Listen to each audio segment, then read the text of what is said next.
On today's show, with us still in the midst of the All-Star break, continuing to recap the first half of Padres baseball, this time going over the positives. Superman just came out. We gotta be kind and rewind and talk about the best things going on with the Padres in the first half of 2025.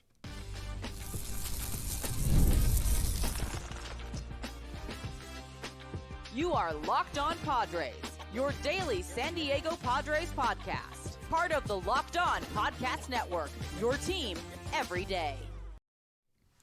Greetings, ladies and gentlemen, and welcome to another edition of Locked On Padres podcast, which is part of the Locked On Podcast Network, your team every day for Thursday, July 17th. As always, I am your host with sometimes the most, Javier Reyes, and I've been covering the team for almost 6 years now, not just for this here podcast, but also various other outlets, including JustBaseball.com, chief among them. Today's episode, guys, is brought to you by Game Time. Download the Game Time app, create an account, and use code LOCKEDONMLB for $20 off your first purchase.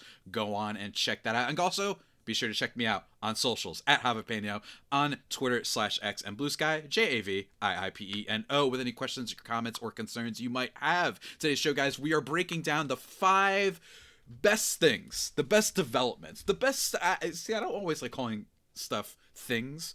That's not necessarily the best headline. It doesn't give you the best SEO if you're, say, writing like I sometimes do, like a listicle, to say the best things. But nonetheless, we're going to call it that anyway, guys. So the best things going on with the Padres in the first half of this season. And look, there's been a lot, right? I actually felt like doing the disappointments first for once, only because I don't know. I just wanted to shake things up. And I really do feel like most people are viewing this Padres season as a bit maddening, right? This is a team that doesn't do well against teams above 500. This is a team that has a couple of really high-played players, stars that are really underperforming. Dylan Cease, Xander Bogaerts, like we talked about on Monday with the runners in scoring position, with the fact that Campizano gets the time.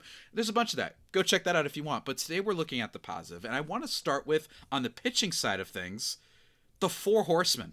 Man, that's number 1. And dare I say the best thing, heading into the season. And again, because I'm in the mood, pat myself on the back real quick. One of the things that I was so excited about with the Padres this year was that I thought the bullpen was going to be very good. And the reason I reiterated that throughout the offseason is because they lost Tanner Scott. And that is not something that we can, ignore. I'm not saying that that meant nothing, right? But it is one of those things that was a big narrative in the offseason. It's like, you lost Tanner Scott, and then on top of that, he went to your division rival, right? Then you lost Hiroki Sasaki. The vibes were bad when it comes to the Padres and the entire team, frankly, when it came to every aspect of it, whether it be batting, whether it be pitching. And the bullpen, though, I was really high on the bullpen because I thought some guys would improve, and the guys that they already had were really good. Now, for one thing, I will say Tanner Scott not doing so well, by the way, for the Padres right now, or for the Dodgers right now. 4.09 ERA, a 3.83 FIP, not doing the best for them lately. I'm sure he'll get better, but I think that one of the reasons I wasn't that upset about that particular signing, and there were other signings that I do think elicited some level of frustration, right?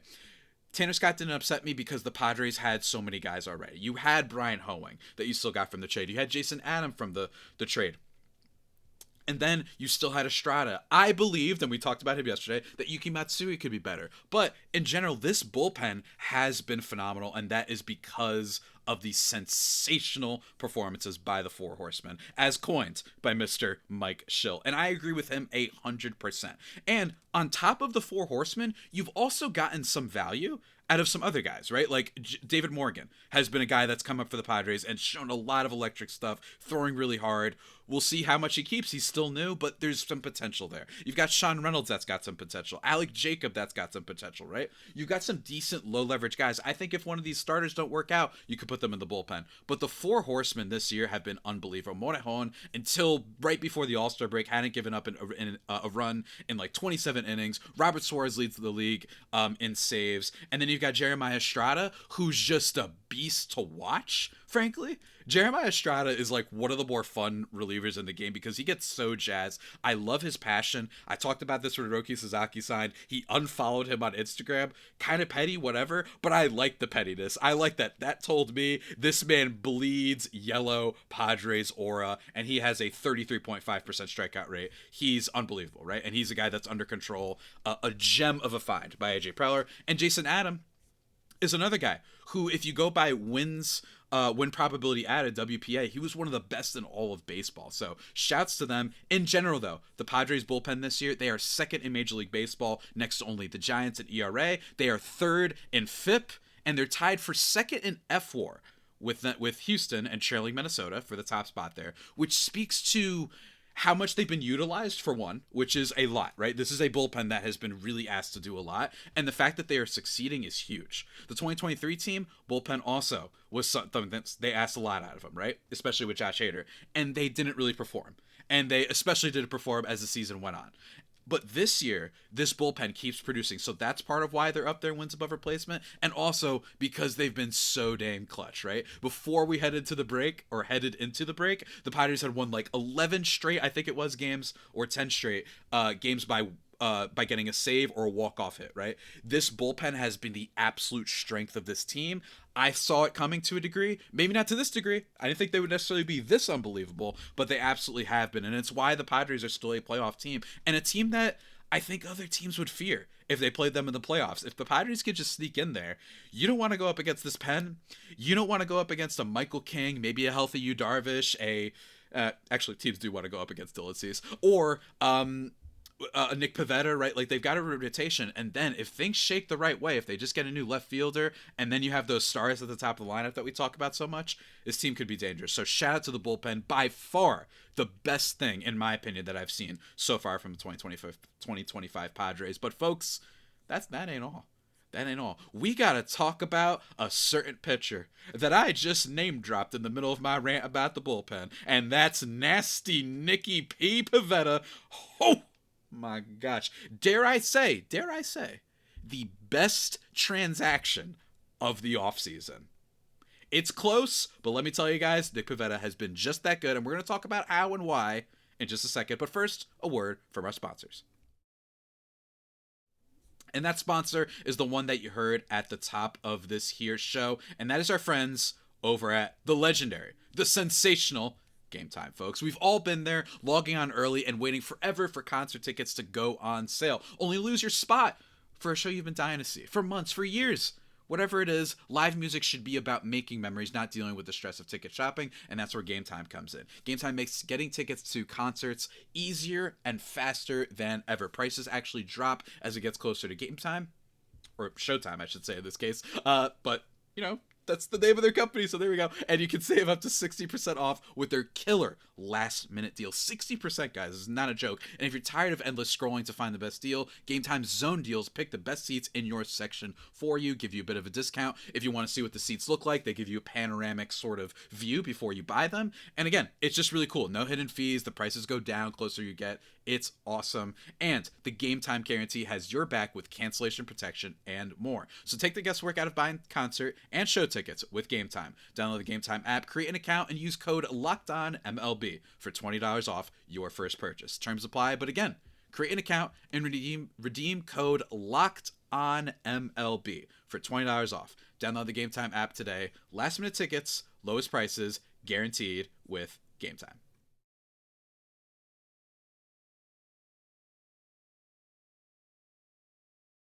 And just like that, everybody, we are back, thriving and vibing here into the second segment of this here podcast.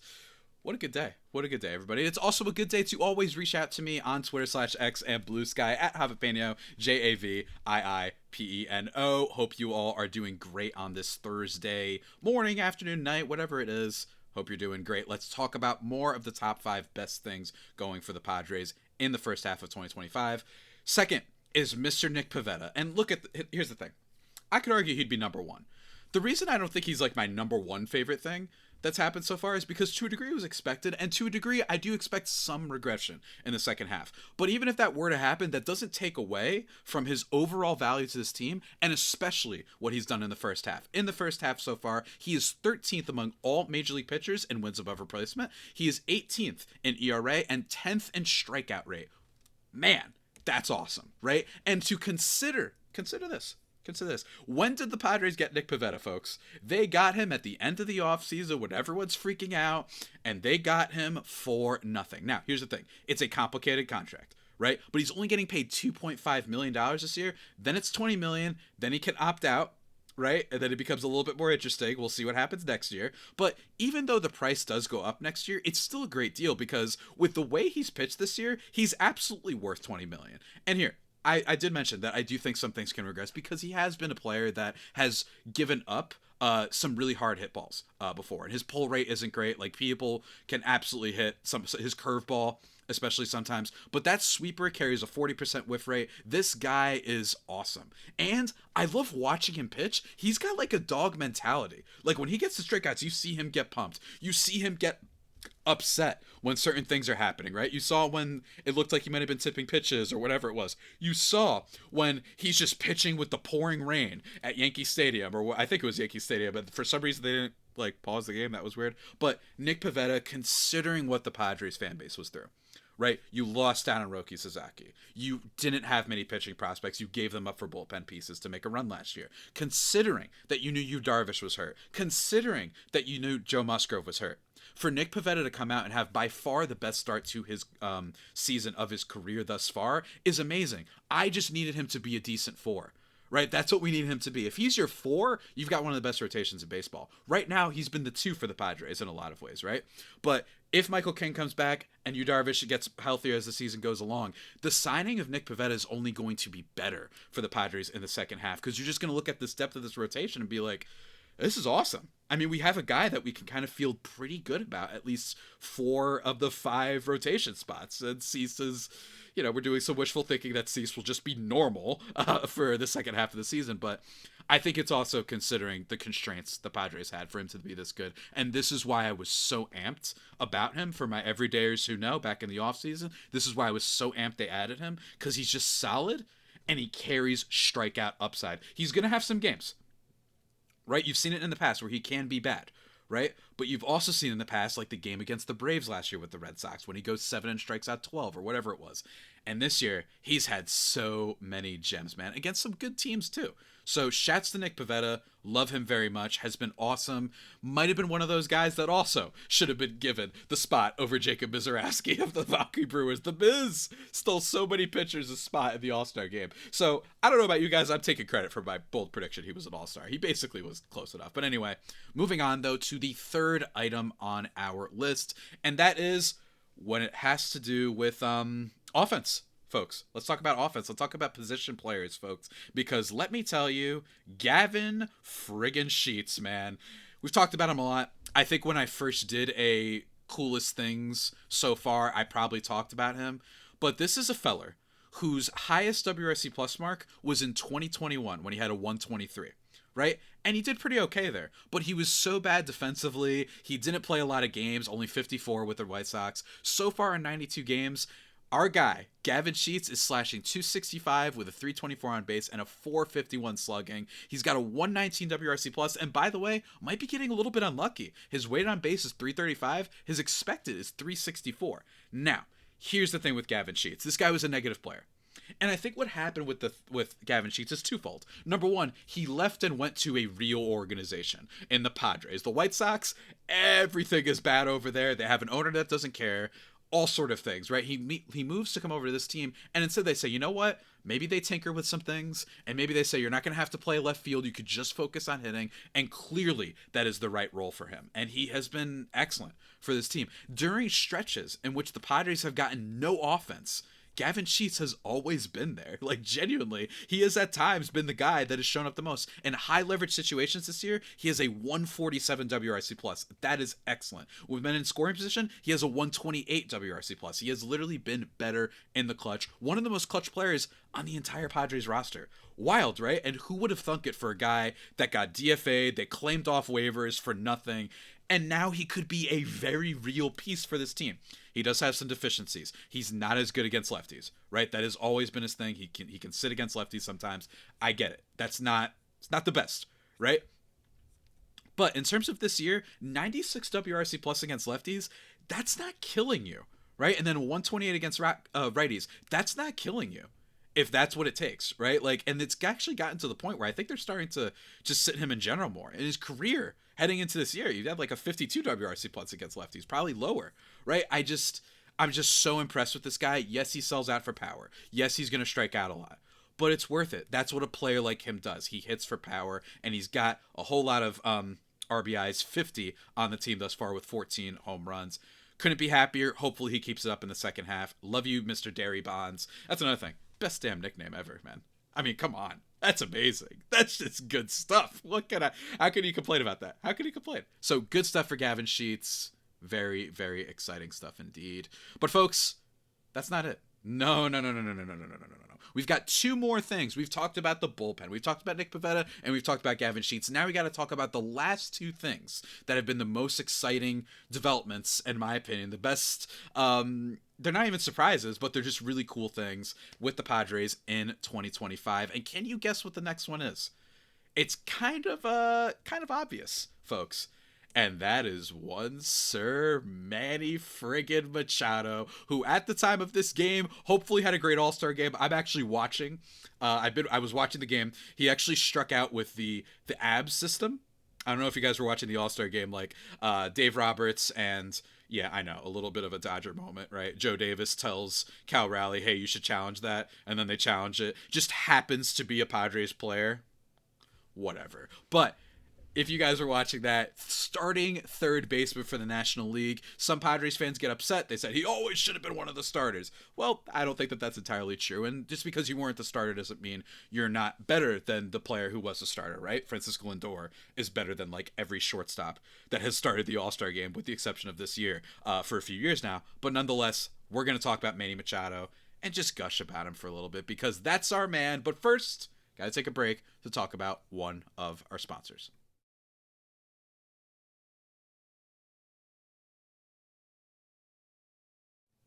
And just like that, everybody, we are back here on the Locked On Padres podcast, thriving and vibing on this here show. We're doing great, everybody. Go check me out on Twitter/X and Blue Sky at Javipeno, JAVIIPENO. If you would like any of your questions, comments, or concerns answered, let me know in the comments or on there, whatever you want, what you think of the list. And let me know what other things you are happiest about for the Padres in the first half of this season so far. And if you want to, also let me know about the disappointments.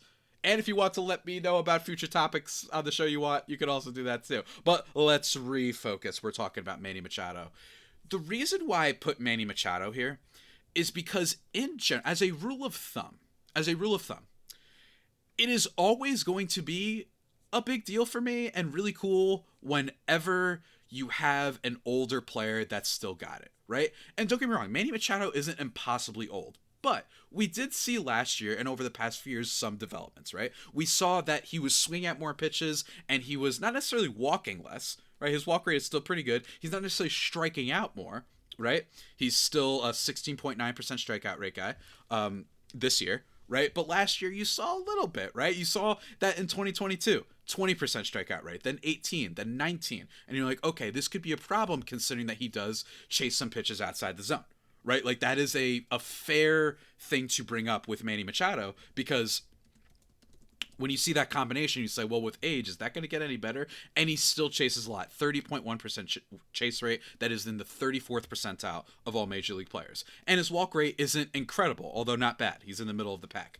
But what we've seen this year is that he can still hit the ball as hard as anybody. Manny Machado on the year, slashing 292, 350, 490 to go with a 137 WRC plus. He's been worth 3 wins above replacement, basically almost at his mark that he had all of last year, which granted, he was hurt, right? And that was the thing, is I was optimistic that Manny Machado would be good this year. I didn't realize he had this level of offense still in him potentially. This is his highest WRC plus mark since 2022 when he had a 152. He's just been that good, and I don't think it's going to stop. He's got 17 home runs. His expected weighted on base is actually 26 points higher than his current weighted on base. And that expected weighted on base is the highest he's had, again, since 2020. In this case, it's actually since 2021. Right? So even better than 22. He actually overperformed a tiny bit in that year. He just looks locked in. Right? And the fact that he has room to grow potentially and have more counting stats is amazing. And don't get me wrong, this segment is mostly about his offense. I know that his defensive metrics are a little bit down.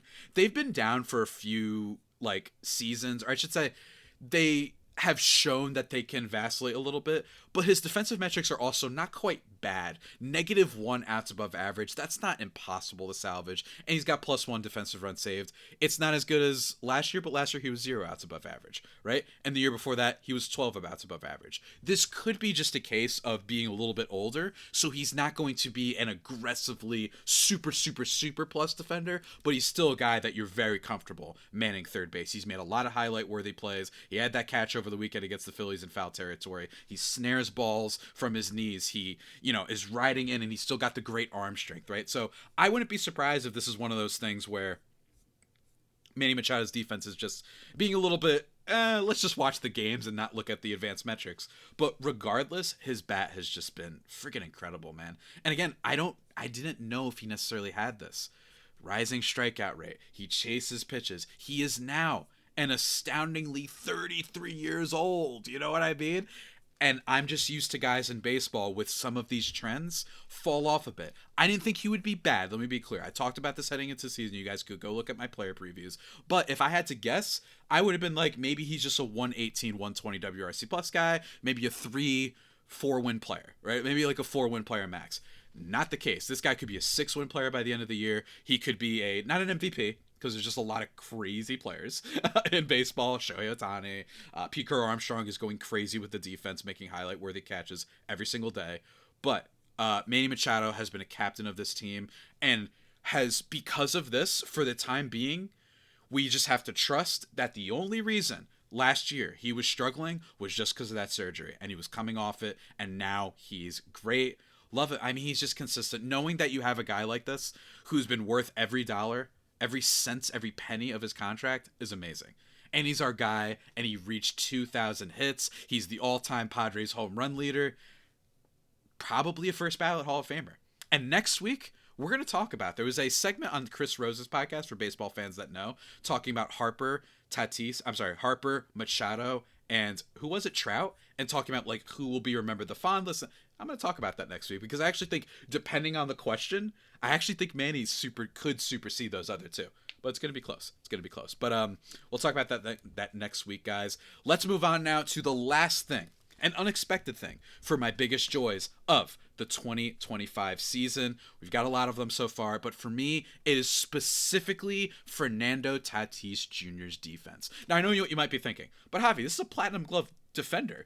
Like, we knew he could be this good. Yeah, I understand that. But last year, he didn't rate as well, and you could see it. He was a little bit weird with his routes to balls. He kind of like overstepped a couple things. It felt like he didn't time things great, right? He had the arm strength, he's had the speed, but he wasn't that great last year, and it shows in the some of the stats. In his terms of outs above average, he was -2 after in 2023, when he won the Platinum Glove, being 9 outs above average. And here's the thing that I want to bring up.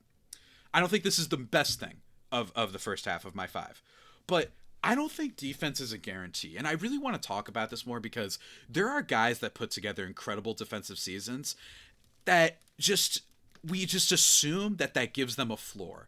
And it does, but I don't always know if it's going to be like excellent. And Tatis has been excellent. He has thrown the ball a lot better. He's made some diving catches. He's made some jumping catches. He just hasn't had any of those moments where like the ball bounced off the wall and he struggled to get it, or the ball bounced right in front of him and he maybe could have caught the ball, or he took a bad route to it, or stuff like that, or maybe he overthrew the baseman because he was trying to throw out a runner. He's just been so clean with this defense this year, and it's awesome, and it continues to be, in my opinion, one of the most underrated things in baseball, because this guy was being slandered. Now, part of it was because he was famous, right? Let's just be honest. He was famous. But I still remember Tati E5, right? Remember that? Remember when they used to make fun of him for his errors at shortstop, despite the fact that he was actually low-key kind of good, and the Dodgers fans loved talking about it, even though Corey Seager at the time was actually infinitely worse defensively. But what has he done? He transitioned into that outfield position, and he's been excellent. In terms of all major league position players, he is 10th in outs above average, and if in terms of outfielders, he's 5th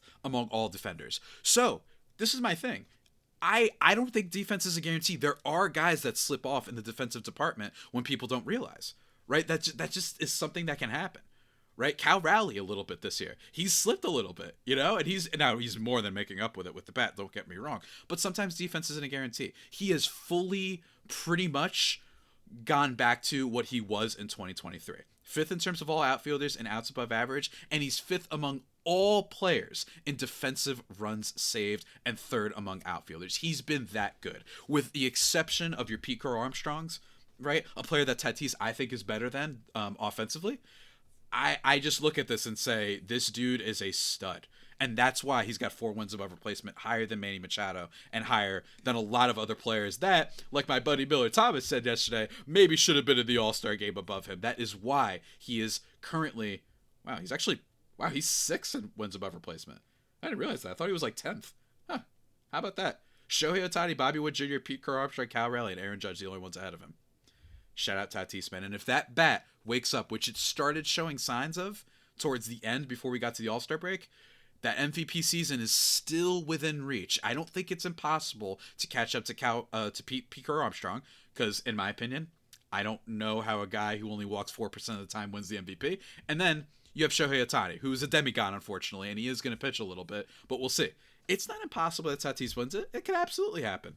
So keep the faith, even though I am a little bit worried about his offense sometimes. Just a great player. A great player. And the defense, I really want to emphasize that this is a segment about defense, because I didn't know it was going to necessarily be this good. I thought he would just be a good outfielder, not a one who is actively one of the best in the game. And he's been that. And I just think he always deserves credit for that. This guy was in the dumps. This is a guy who was failing at shortstop to a degree. Overstated, but to a degree. This is a guy who went through the ringer because of the PEDs, because of the shoulder surgery, because of all the goofball stuff, and for him to come out and be like, I'm going to do right field, I don't play that position, and for him not to lollygag in the slightest, to him to put all of his effort in this position, to be great at it, it's huge for this team, and he deserves a lot of credit for it. He does. But folks, that about does it for my top 5 most exciting, juicy, delightful things for the Padres in the first half of 2025. Just to go through them one more time. The Padres 4 Horsemen, the bullpen in general, but the 4 Horsemen in particular. Nick Pivetta, Manny Machado being still amazing on offense, Gavin Sheets to be just this guy off the scrap heap being amazing, and Fernando Tatis Jr.'s defense. Tomorrow, guys, we're going to talk about the biggest things to keep an eye on. Won't be a top 5 list, but the biggest things to keep an eye on heading into the second half. And I think it's going to be a lot of fun. And feel free to let me know in the comments what you think you're keeping an eye on the most in the second half. Should be a lot of fun, guys. But until that next time, stay safe, and of course, stay faithful, my Fire Faithful homies. Take care.